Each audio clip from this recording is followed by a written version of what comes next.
Hello guys, അപ്പോൾ ഇന്ന് നമ്മൾ തുള്ളി കളിച്ചുകൊണ്ട് പോകുന്നത് ഒരു കുടുംബസംഗമം കൂടാൻ വേണ്ടിയിട്ടാണ്. സത്യം പറഞ്ഞാൽ ഈ കുടുംബസംഗമത്തിന് ഞാൻ പോകാൻ തന്നെ കാരണം അമ്മച്ചിൻ്റെ വയ്യെ കിടന്ന് വാ വാ വാ എന്ന് പറഞ്ഞിട്ടാണ് ഞാൻ പോയത്. പക്ഷെ അവിടെ ചെന്നപ്പോൾ നല്ല അടിപൊളിയാണ്. ചെന്നപ്പോഴാണ് ആ തുണി എടുക്കാത്ത സത്യം ഞാൻ മനസ്സിലാക്കിയത്. ആടുള്ള ആൾക്കാർ ഇന്നെക്കാട്ടിലും അലമ്പാണ്. ഈ കുടുംബസംഗമം നടക്കാൻ തന്നെ കാരണമായിട്ടുള്ള ഉമ്മാമാണ് ഇട്ടത്. ഇവർ 9 മക്കളതിനുള്ളത്, അതിൽ 8 ആൾ മരിച്ച്. ഈ ഉമ്മ മാത്രമേ ഇപ്പോൾ ബാക്കിയുള്ളൂ. അപ്പോൾ ഇവർക്ക് എല്ലാവരെയും കാണണമെന്ന് പൂതിയുള്ളത് കൊണ്ടാണ് ബാക്കിയുള്ള 8 ആൾക്കാർ മക്കളും ഓരോ മക്കളും എല്ലാവരും കൂടിയത്. അങ്ങനെ നമ്മൾ പരിപാടിയൊക്കെ തുടങ്ങുന്നതിൻ്റെ മുന്നേ മാമനെ സ്റ്റേജ് മേലേക്ക് കൊണ്ടുപോയിരുത്തി. ഈ വീഡിയോ എൻ്റെ അമ്മച്ചനോട് ഞാനൊരു വീഡിയോ എടുത്ത് തരുമോ എന്ന് ചോദിച്ചതിൻ്റെ ആഫ്റ്റർ എഫക്റ്റാണ്. നേരെ പിടിക്കേണ്ട എങ്ങനെയാ ഫോൺ പിടിക്കേണ്ടതും കൂടി അറിയാത്ത ഒരാളെ കയ്യിൽ ഫോൺ പിടിച്ച് വീഡിയോ എടുപ്പിക്കുന്നത് ഞാൻ മാത്രമല്ലേ ഉണ്ടാവും. എന്തായാലും വീഡിയോ കിട്ടി, അതിനെക്കൊണ്ട് പിന്നെ ഞാനൊന്നും പറയില്ല. എന്ത് പറയാനല്ലെങ്കിലും. അപ്പോൾ ഇത്ര ആൾക്കാരല്ല കേട്ടോ ശരിക്കും ഉള്ളത്. കുറേ ആൾക്കാർ പിന്നെ വന്നിക്കണ്, പിന്നെ കുറേ ആൾക്കാർ വന്നില്ല, എന്നിട്ടും ഇത്ര ആൾക്കാരുണ്ട് കേട്ടോ. സകൃതകൃതാവായ നാട്ടുകാരെ ശ്രദ്ധിക്കുക, കലാപരിപാടികൾ തുടങ്ങാൻ ആരംഭിക്കാൻ. അപ്പോൾ കലാപരിപാടികളൊക്കെ തുടങ്ങിയതിന് ശേഷം നമ്മൾ എന്ത് ചെയ്ത്, ഓരോ ഫാമിലിയായിട്ട്, അതായത് ഈ മരിച്ചുപോയ 8 മാമമാരെ ഫാമിലി സെപ്പറേറ്റ് ആയിട്ട് നിന്നിട്ട് ഇപ്പോഴുള്ള ഈ വല്യമ്മൻ്റെ കൂടെ ഫോട്ടോ എടുത്ത് കഴിഞ്ഞപ്പോൾ പിന്നെ ഒരു പൊന്നാട അണിയിക്കുന്ന ഒരു ചടങ്ങുണ്ടായിരുന്നു കേട്ടോ. അത് നല്ല ഉഷാറായി, മാഷാ അല്ലാ. ഇവിടെ ഈ പരിപാടികളൊക്കെ നടക്കുന്നതിൻ്റെ ഇടയിൽ നമ്മൾ ഇടയ്ക്കിടയ്ക്കൊന്ന് അടുക്കളയിൽ പോയി നോക്കും. എൻ്റെ ഒരു അഭിപ്രായത്തിൽ കുടുംബസംഗമം കുടുംബക്കാരെ നമ്മൾ പിന്നെയും കാണാൻ പറ്റും. പക്ഷെ ഭക്ഷണം അത് നമ്മൾ ഇമ്പോർട്ടൻ്റ് ആയിട്ടുള്ള ഒരു കാര്യമാണ്. അത് നമ്മൾ മിസ് ചെയ്യാനേ പാടില്ല.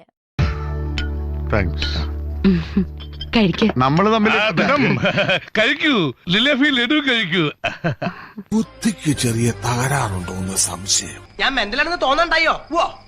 ഒരിക്കലില്ല. അത് തനിക്ക് വിവരമില്ലാഞ്ഞിട്ടാ.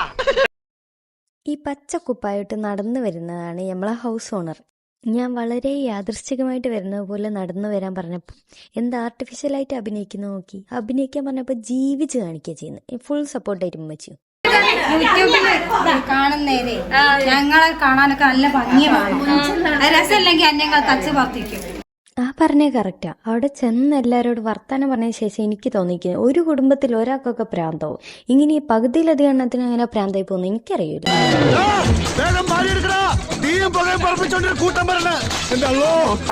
സെൽമത്തിനോട് ഞമ്മക്ക് വലിയ ലോഹിയൊന്നും വേണ്ട. നമ്മളെ പരിദർശന കമ്മിറ്റിയോളെ കൂട്ടും വേണ്ട.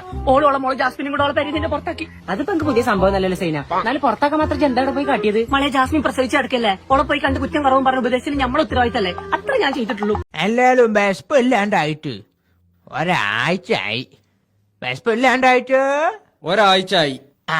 ആകെ 1/2 ഇഞ്ചിന്റെ കുഴലാണ് ഈ ദഹനത്തിന്റെ പണികൾക്കെല്ലാമായിട്ട് ഉള്ളിൽ വെച്ച് തന്നിട്ടുള്ളത്. 30 ഇഞ്ചിന്റെ കുഴലുണ്ടെങ്കിൽ പോലും കൈകാര്യം ചെയ്യാൻ പറ്റാത്ത തീറ്റയാണ് ഓരോരുത്തരും തിന്നണത്.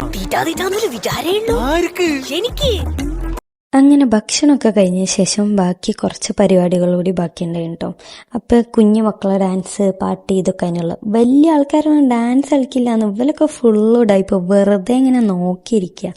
ഇതിൻ്റെ ഒക്കെ ഇടയിലൂടെ കിട്ടിയ സമയം കളയാണ്ട് ഒരാൾ കഷ്ടപ്പെട്ട് മുരിങ്ങേൻ്റെ ഇല പറിക്കുന്നുണ്ടായി കേട്ടോ.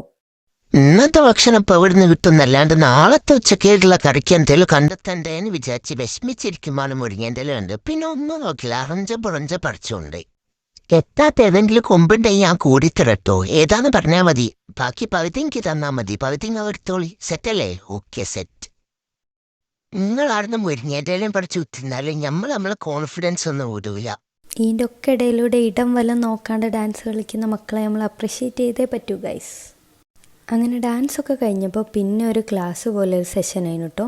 അതിൻ്റെ ഇടയിലൂടെ ഇവർ ഒരു മെൻ്റലിസം പ്രോഗ്രാം പോലെ ചെയ്ത് നാട്ടില് ഒരുവിധ സ്ഥലങ്ങളിലൊക്കെ പോയിട്ടുണ്ട്. പിന്നെ ഗൾഫില് മക്ക, മദീന, ഈജിപ്ത്, മിസ്ർ, പലസ്തീന്, ഇസ്രായേല്, അങ്ങനെയുള്ള സ്ഥലങ്ങൾ ഒരുപാട് സ്ഥലത്ത് പോയിട്ടുണ്ട്. കയ്യടി കൊടുത്ത എന്റെ സ്ഥലം വീണ്ടും നമുക്ക് കഴിഞ്ഞിട്ടുണ്ടാവില്ല. ഒന്നും കൂടി അവിടെ പോകണം എന്നുള്ളത് അല്ലേ? ഒരു മനസ്സിന് വല്ലാത്തൊരു ആഗ്രഹമുള്ള ഒരു സ്ഥലമല്ലേ അല്ലേ? നല്ലൊരു സ്ഥലമല്ലേ? ഒന്ന് മനസ്സിൽ ഇങ്ങനെ ഒന്നിങ്ങനെ ആലോചിച്ചാൽ മാത്രം മതി.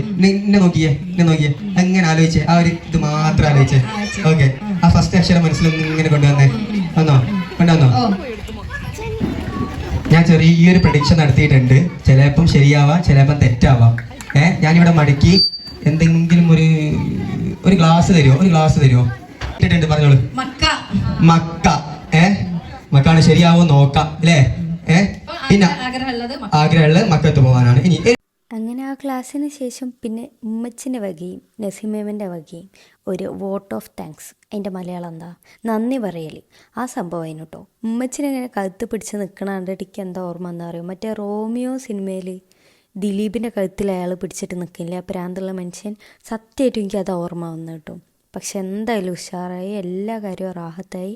എന്ത് രസമായിട്ടായിരുന്നു ഈ കുടുംബസംഗമം കഴിഞ്ഞ് കഴിഞ്ഞാൽ ഇത്ര പോലെ പ്രതീക്ഷിച്ചില്ല കേട്ടോ. തുടങ്ങിയത് മാത്രമേ ഉള്ളൂ. ഓളിനെ വിളിച്ചു, ഞാൻ ഗ്രൂപ്പ് ഉണ്ടാക്കി, മമൻകായൊക്കെ നമ്പർ കൊടുത്ത്, അങ്ങനെയാണ് ഈ ഒരു കുടുംബം ഇപ്പൊ അൽഹംദുലില്ലാ നമ്മൾ ഒന്നിച്ചത്. ഇനിയും ഈ ഒരു കുടുംബം നമ്മളെ മരണശേഷം ഉള്ള കുട്ടികളെല്ലാം ഇങ്ങനെ മുന്നോട്ട് ഇതിലൊന്നുകൂടി നന്നാക്കാന്ന് വിചാരിക്കുന്നു. അതുള്ളത് പോരായ്മ, അല്ലെങ്കിൽ ഇനിയും ലക്ഷ്മൂടി എന്തെങ്കിലുമൊക്കെ പോരായ്മ ഉണ്ടാവും ഉറപ്പാണ്. പക്ഷെ എത്രയും നമ്മൾ പ്രതീക്ഷിച്ചിട്ടേ ഇല്ല. പിന്നെ എത്രയും ആളുകൾ സഹകരിച്ച്, അതുകൊണ്ട് മാത്രമാണ് നമ്മളെ കുടുംബം എങ്കിൽ ഗ്രൂപ്പ് കയറൽ നിർബന്ധമാണ്. അല്ലാതെ ഇങ്ങനെ വന്ന് ചായയും കുടിച്ച് ചോറും തിന്ന് പോയാൽ ഞാൻ വിളിച്ച് പറയും ഗ്രൂപ്പിൽ, അപ്പോൾ പിന്നെ അവള് പറഞ്ഞു എന്ന് പറയാൻ നിൽക്കരുത്. അതുകൊണ്ട് നമുക്ക് മുന്നോട്ട്, ഇത് തന്നെ വലിയ സന്തോഷമാണ് കേട്ടോ. എന്നാലും നമുക്ക് മുന്നോട്ട് ഉഷാറാക്കണം. അല്ലാ, നോട്ട് നിരോധനം വന്നപ്പോ എല്ലാം കഴിഞ്ഞെന്ന് വിചാരിച്ചാണ് ഈ അബ്ദുള്ള.